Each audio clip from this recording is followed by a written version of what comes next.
আজ তৈরি করব ওটস দিয়ে আমের কেক। তোমাদের যদি ওটস দিয়ে আমের কেকের এই ভিডিওটা ভালো লেগে থাকে তাহলে ভিডিওটিকে লাইক করো, চ্যানেলটিকে সাবস্ক্রাইব করো। ওটস দিয়ে আমের কেকটা তৈরি করার জন্য আমি ল্যাংড়া আমকে ছোট ছোট টুকরো করে নিয়েছি ওটস, এক বাটি সুজি, গরুর দুধটা জাল করে ঠান্ডা করা আছে, এখানে নিয়েছি চিনি, আর নিয়েছি কাজু, কিশমিশ আর আমন্ড দুভাগে নিয়েছি, কিছুটা কুচি করে নিয়েছি, কিছুটা গোটা রেখেছি, আর এখানে আছে অল্প একটু এলাচ। সবগুলো আগে ব্লেন্ড করে নেব। প্রথমে মিক্সির জারে দিয়ে দিচ্ছি ওটসটাকে আগে গুঁড়ো করে নেব। ওটসটা গুঁড়ো করে নিয়েছি, এবার দিয়ে দেব সুজি। এবার সুজিটা গুঁড়ো করে নিচ্ছি।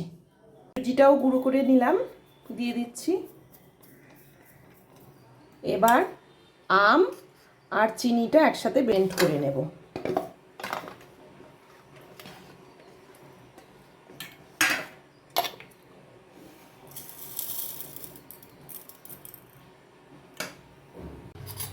আমটাও পেস্ট করে নিয়েছি। এবার সুজি আর ওটসের ডাস্টের মধ্যে দিয়ে দিচ্ছি আমের পেস্টটা। আম আর চিনিটা একসাথে ব্লেন্ড করা হয়ে গেছে।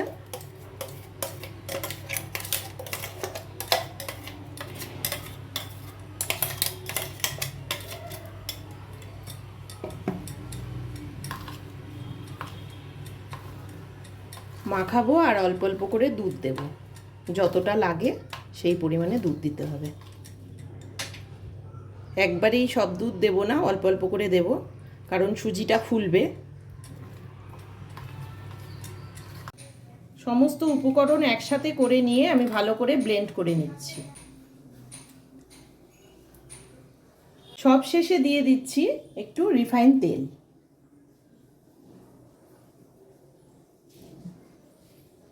দিচ্ছি হাফ চামচ বেকিং সোডা আর হাফ চামচ বেকিং পাউডার।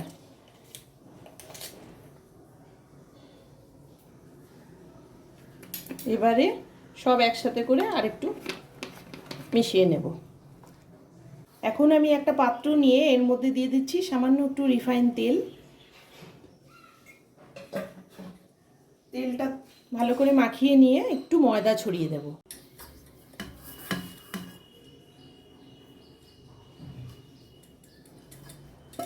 এবারে কেকের সেই মিশ্রণটার মধ্যে কুচি করে রাখা ড্রাই ফ্রুটসগুলো দিয়ে দিচ্ছি। দিয়ে মিশ্রণটা এবার আমি এই পাত্রের মধ্যে ঢেলে নেব।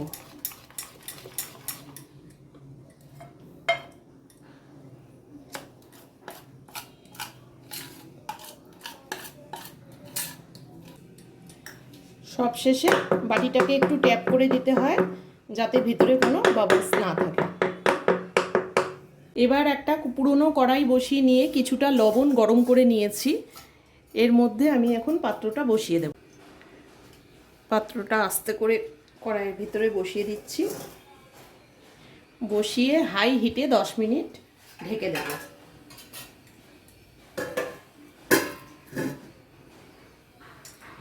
একটা শিলও চাপা দিয়ে দিলাম। 10 মিনিট পর আমি একটু খুলে দেখে নেব।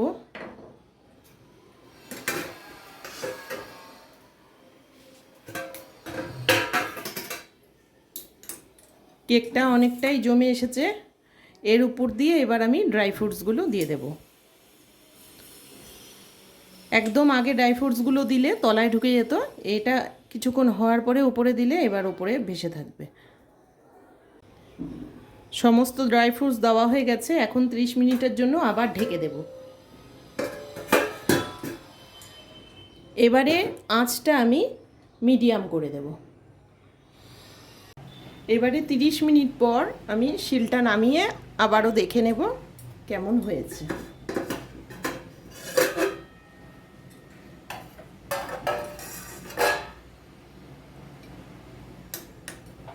হ্যাঁ, কেকটা হয়ে গেছে। এবার আমি এভাবেই বন্ধ করে দিচ্ছি, কিছুক্ষণ ঠান্ডা করে নেব, তারপরে তুলব। কেকটা ঠান্ডা করে নিয়েছি, এখন একটা থালার মধ্যে উল্টে দেব।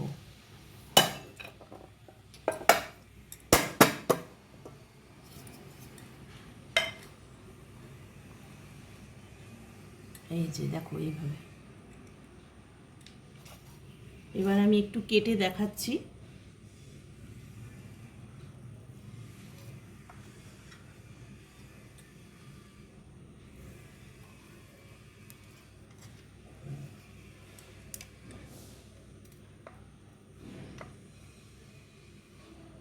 এই যে দেখো কেমন নরম স্পঞ্জি হয়েছে কেকটা।